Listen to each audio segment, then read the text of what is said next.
Je pense que quand même j'ai une formation un petit peu autodidacte. C'est plus par l'expérimentation et un petit peu ce que je trouve. Je vais souvent au musée, je suis toujours très intéressé dès qu'il y a une manifestation artistique picturale.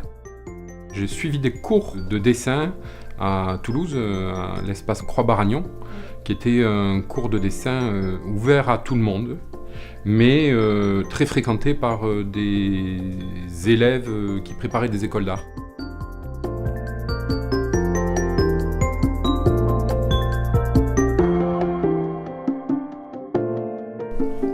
Oui, donc là, ça c'est mon petit matériel.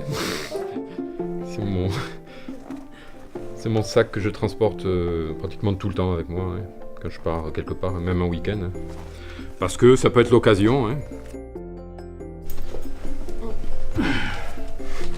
Donc là, c'est ma malle où j'ai cumulé mes carnets à travers les années. Donc ça, carnet de voyage, tout ça. Au départ, c'était vraiment, je m'appuyais sur le dessin, je voulais apprendre à dessiner. Et cette base m'a permis maintenant d'aller au-delà et d'expérimenter. Et c'est vrai que je m'ennuie un peu si jamais je me cantonne à un style. Et puis j'aime bien aussi mélanger les techniques, hein, mélanger le pastel, l'encre, l'aquarelle.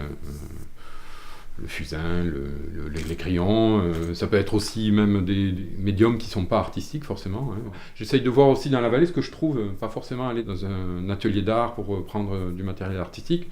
Quand j'en ai, j'en profite, mais j'essaye de voir un petit peu ce que je trouve ici. Donc j'utilise du blanco, j'utilise ce que j'arrive à trouver dans la vallée. Voilà, et j'essaye d'en faire quelque chose.